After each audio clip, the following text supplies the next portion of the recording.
എൻ്റെ പേര് doctor Libi John. ഞാൻ ട്രിവാൻഡ്രത്തു നിന്ന് വരികയാണ്.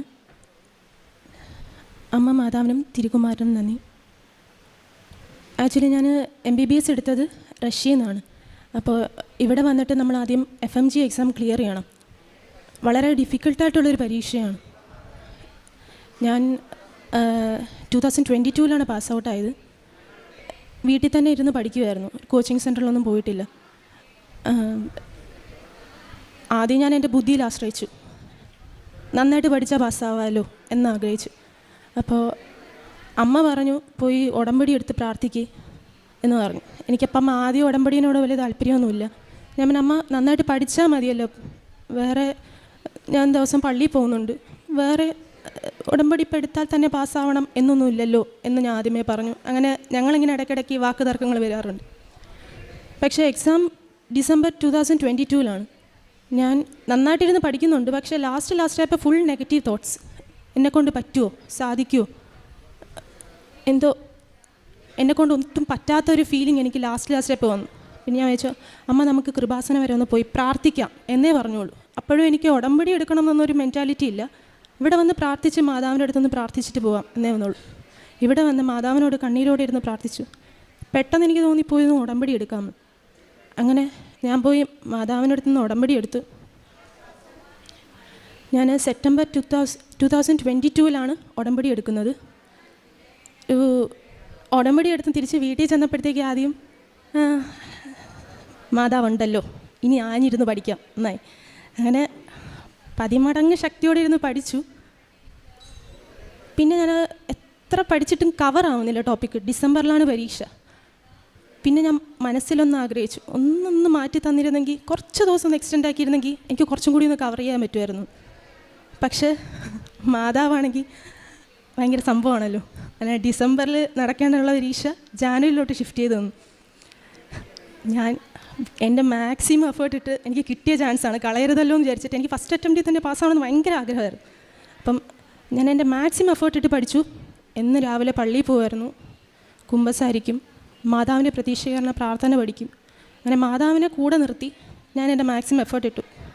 രാവിലെ പ്രാർത്ഥനയൊക്കെ ആയിട്ട് എക്സാം ഹാളിലോട്ട് ചെന്നു. എക്സാം ഹാളിൽ നിന്ന് ക്വസ്റ്റ്യൻ കണ്ടപ്പോൾ മൊത്തം ബ്ലാങ്ക്. ഒന്നും എൻ്റെ കണ്ണിലോട്ട് വരുന്നില്ല, മനസ്സിലോട്ടും വരുന്നില്ല. അങ്ങനെ മൊത്തം ബ്ലാങ്കായിപ്പോയി. പിന്നെ ഞാൻ ഓരോ ക്വസ്റ്റ്യൻ വായിക്കുമ്പോൾ മാതാവിനെ വിളിച്ച് പ്രാർത്ഥിച്ച് അങ്ങനെ ഓരോ ക്വസ്റ്റ്യൻസും അറ്റൻഡ് ചെയ്തു.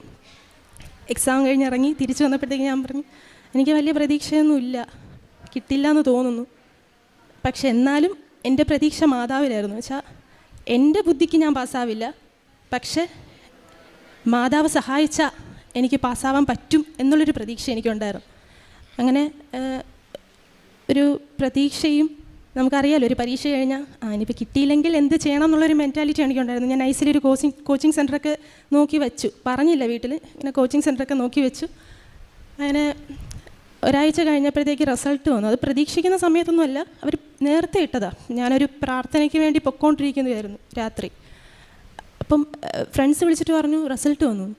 എനിക്ക് റിസൾട്ട് വന്നെന്ന് പറഞ്ഞപ്പോൾ തന്നെ ആദ്യം എനിക്ക് വിശ്വസിക്കാൻ പറ്റില്ല. എന്തായാലും ഈ രാത്രിയൊക്കെ ആരെങ്കിലും റിസൾട്ട് റിലീസ് ചെയ്യൂ എന്നായിരുന്നു എൻ്റെ മനസ്സിൽ.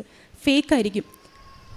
മാർക്ക് നോക്കിയപ്പോഴത്തേക്ക് ജസ്റ്റ് പാസ്സുമല്ല, നല്ല മാർക്ക്. അപ്പം ഞാൻ ഇതെൻ്റെ ആയിരിക്കില്ല.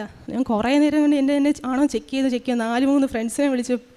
എന്നിട്ട് എനിക്ക് വിശ്വസിക്കാൻ പറ്റില്ല, ഞാൻ തന്നെയാണെന്നുള്ളൊരു പ്രതീക്ഷ വന്നപ്പോഴത്തേക്ക് അങ്ങനെ മാതാവ് ചെറിയ അനുഗ്രഹമല്ല, അത് വലിയ അനുഗ്രഹം. എൻ്റെ ജീവിതത്തിൽ എനിക്ക് കിട്ടിയ ഏറ്റവും വലിയ അനുഗ്രഹമായിപ്പോയി അത്. ഫസ്റ്റ് അറ്റംപ്റ്റ് പാസ്സാവെന്ന് പറഞ്ഞാൽ അത് വലിയൊരു അനുഗ്രഹം തന്നെയാണ്. അങ്ങനെ മാതാവ് ഈശോയും എനിക്കത് തന്ന് അനുഗ്രഹിച്ചു.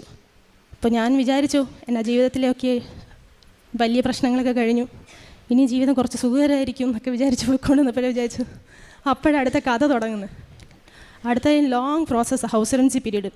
ഹൗസ് റെൻസി പീരീഡിന് വെയിറ്റ് ചെയ്ത് ഞാൻ ഇനി ഇവിടെ വെയിറ്റ് ചെയ്യേണ്ടി വരും. അപ്പോഴത്തേക്ക് നിയമമൊക്കെ മാറി. ആദ്യം സാധാരണ പുറത്തു നിന്ന് MBBS ഇവിടെ കഴിഞ്ഞ് കഴിഞ്ഞാൽ ഇവിടുത്തെ ജനറൽ ഹോസ്പിറ്റലിലും മെഡിക്കൽ കോളേജിലും തൊട്ട് നമുക്ക് ഹൗസ് റെൻസി ചെയ്യാം. പക്ഷേ ഞങ്ങളുടെ ഈ സമയമായപ്പോഴത്തേക്ക് അവർ പറഞ്ഞു മെഡിക്കൽ കോളേജിൽ മാത്രമേ ചെയ്യാൻ പറ്റുള്ളൂ. നല്ലതാണ്, പക്ഷേ നമ്മളിനി വീണ്ടും വെയിറ്റ് ചെയ്യേണ്ടി വരും. ഒരു ലോങ് പ്രോസസ്സാണ്. വീണ്ടും ഓൾറെഡി ഇപ്പോൾ എക്സാം ഇത്ര വെയിറ്റായി, ഇനി അതിനിടയിൽ ഈ ഹൗസ് റെൻസിനെയും കൂടി കയറി നമ്മൾ ഒരു വർഷത്തോളം വെയിറ്റ് ചെയ്യേണ്ടി വരുമെന്ന് നമുക്ക് ചിന്തിക്കാൻ പറ്റത്തില്ല. അപ്പം എൻ്റെ ടൈമും കളയുമല്ലേ, വയസ്സും കൂടുമല്ലേ എന്നൊക്കെ ആലോചിച്ച് എന്നെ ടെൻഷൻ അടിച്ചിരിക്കുമായിരുന്നു. അങ്ങനെ ഇവിടെ വന്ന് രണ്ടാമത് വന്ന് പുതുക്കി, മാതാവിനോട് വന്ന് പുതുക്കി വിശ്വാസത്തോടെ പ്രാർത്ഥിച്ചു. തിരിച്ച് വീട്ടിലോട്ട് ചെന്നപ്പോഴത്തേക്ക് കുറച്ച് ദിവസം കഴിഞ്ഞപ്പോഴത്തേക്ക് ആ നിയമം അങ്ങ് മാറിക്കിട്ടി. അതായത് ജനറൽ ഹോസ്പിറ്റൽ അടച്ച് ജനറൽ ഹോസ്പിറ്റലൊക്കെ തുറക്കപ്പെട്ടു. എൻ്റെ മനസ്സിൽ അങ്ങനെ ഉണ്ടാവുമെന്ന് വിചാരിച്ചില്ല ഞാൻ. എനിക്കൊരു ആഹ്ലാദം എന്ന് വെച്ചാൽ ഇതുപോലൊരു ആഹ്ലാദം എനിക്കുണ്ടായിരുന്നില്ല. അടച്ച് ജനറൽ ഹോസ്പിറ്റൽ തുറക്കപ്പെട്ടു, എനിക്കറിയാതെ എനിക്ക് വേണ്ടി ആയിരിക്കുന്നു, എനിക്ക് നന്നായിട്ട് അറിയാമായിരുന്നു. അങ്ങനെ അതിൻ്റെ സന്തോഷത്തിൽ ഞാൻ അങ്ങനെ ഹൗസ് റെൻസി കയറി. അതും ഒരു അധികം നാൾ വെയിറ്റ് ചെയ്യേണ്ടി വന്നില്ല, സത്യം പറഞ്ഞാൽ ഒരു 4 months വെയിറ്റ് ചെയ്ത് കയറി മനോഹരമായിട്ട് പൂർത്തിയാക്കി. പക്ഷേ ഇവിടുത്തെ പെർമനൻറ്റ് രജിസ്ട്രേഷൻ കിട്ടാൻ വേണ്ടിക്ക് വീണ്ടും ലോങ് പ്രോസസ്സ് ഉണ്ടെന്നറിയാം. അങ്ങനെ ഞാൻ വീണ്ടും മാതാവിനെ തന്നെ കൂട്ടുപിടിച്ചു. മാതാവിനോട് വന്ന് 3ാമത് ഞാൻ പുതുക്കി. അങ്ങനെ മാതാവ് അതും എന്നെ അധികം വെയിറ്റ് ചെയ്യേണ്ടിയൊന്നും ഇട്ടിരുന്നില്ല. പെട്ടെന്ന് തന്നെ 1 മാസത്തിനുള്ളിൽ തന്നെ എനിക്ക് ആ പെർമനൻറ്റ് രജിസ്ട്രേഷനും മാതാവ് എനിക്ക് തന്ന് അനുഗ്രഹിച്ചു. ഈശോയ്ക്കും മാതാവിനും 1000 നന്ദി. എന്നും രാവിലെ പള്ളിയിൽ പോകുമായിരുന്നു, കുമ്പസാരിക്കും, മാതാവിൻ്റെ പ്രത്യക്ഷീകരണ പ്രാർത്ഥന മുടങ്ങാതെ ചൊല്ലുമായിരുന്നു. മാതാവിൻ്റെ മെഡൽ അത് ഞാൻ എവിടെ പോയാലും എൻ്റെ കൂടെ ഉണ്ടാവും. അതെനിക്കൊരു ശക്തിയാണ്. അത് അറിയില്ല, എനിക്ക് ഇമ്പോസിബിൾ. ഇപ്പം ഇവിടെ വന്ന് നിൽക്കാൻ തന്നെ എനിക്ക് ഭയങ്കര പേടിയായിരുന്നു. അപ്പം ആ ഒരു എവിടെ നിന്നില്ലാത്തൊരു ശക്തി, ഇങ്ങനെ എത്ര ആൾക്കാരെ ഫേസ് ചെയ്ത് സംസാരിക്കണമെന്ന് എനിക്ക് ഭയങ്കര പേടിയാണ്. അപ്പം ആ ഒരു ശക്തിയും ഇപ്പോഴും മാതാവിൻ്റെ കൂടെ ഉള്ളതുകൊണ്ടാണ് എനിക്കിങ്ങനെ സംസാരിക്കാൻ പറ്റുന്നതിന് എനിക്ക് നന്നായിട്ട് അറിയാം. ഞാൻ ഇവിടെ നിന്ന് പ്രേക്ഷിത പ്രവർത്തനമായിട്ട് കൃപാസനത്തിലെ പത്രം വാങ്ങിച്ച് ഞാൻ വിശ്വാസത്തോടെയും പ്രാർത്ഥനയോടെ ആൾക്കാർക്ക് കൊടുക്കുമായിരുന്നു.